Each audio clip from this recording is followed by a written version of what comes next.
Hey, what's up? So yesterday I took my GRE and today I'm packing everything up, but before I do that, I just wanted to go over the materials that I used in my prepping, and tell you my findings and what I think of them.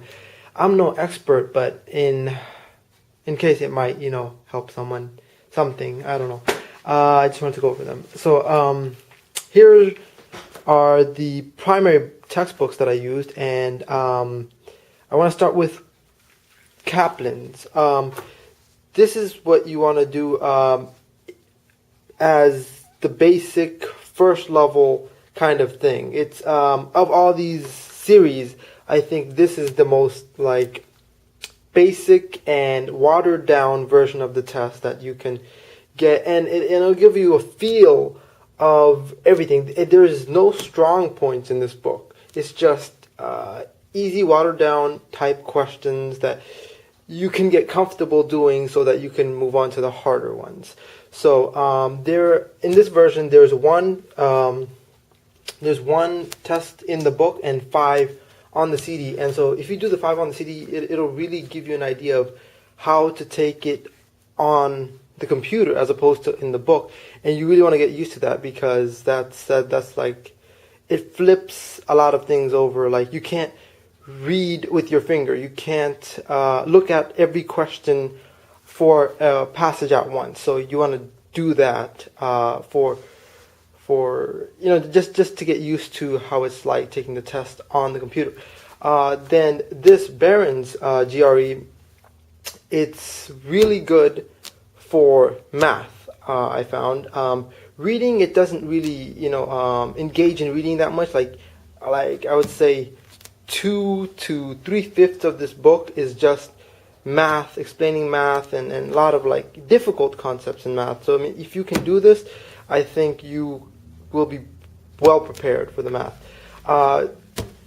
With Princeton, very strong in reading. This is like, I found a lot of the reading concepts to be well explained here, as well as the writing. So there's a lot of reading and writing here, which is great. And on chapter 7, right here, chapter 7 vocabulary, it is a list, like there's like 6 different lists of vocabs that are the highest frequency in the GRE. So I made cards out of all those and more words, but study those vigorously.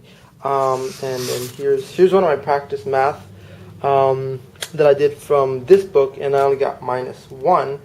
Where it's not because I'm that good in math. It's because math is more here. So then this is ETS's book, the people who make the test. And I would recommend that you do this book last, because my mistake was doing this first. And what happens when you do this first instead of like this, is when you do this first, you don't get an appreciation for the questions, or you're beginning to understand what the test is like, and you don't want to do this with the closest material there is to the actual test. So you want to do it with some watered down, like basic problems that gives you a feel for it. And then once you start getting used to the problems and whatnot, then you can understand what it's like taking or answering questions from a real like the authentic source. So that's why I recommend do this last. And there's a CD with one of the tests on there. Do that at the after you reach like 80 to 90% of your studies. You want to treat this test like it was a real mock test. A real mock test. That's funny. So do this last. Here's just a pamphlet that I had from SAT of words, like a lot of words, and I use this material. Here is a WordSmart program that's audio, and I listen to that when I'm like driving and whatnot. Here's the words on paper. Here are like what I did for fun was I got these books from the library, and they teach you words with pictures and stuff. So it's very, very entertaining, and I've really enjoyed learning words like this. So just for fun, learn these. These aren't necessarily GRE word based, but a lot of the words will appear again in this list and whatnot. And this is a fun way of learning it as opposed to a more rigid and stern way. And moreover, here there's more WordSmart books. These I just perused through. I didn't go through each one, but I focused more on other like GRE based stuff. And SpongeBob, this helps too. But this is not GRE, obviously. But what these provide is a more rigorous reading section. The reading section in the GMAT is very similar to the reading section in the new GRE. So if you have time, if you have months and months, I only had 1 month to prep. My winter break is what I used from beginning to end.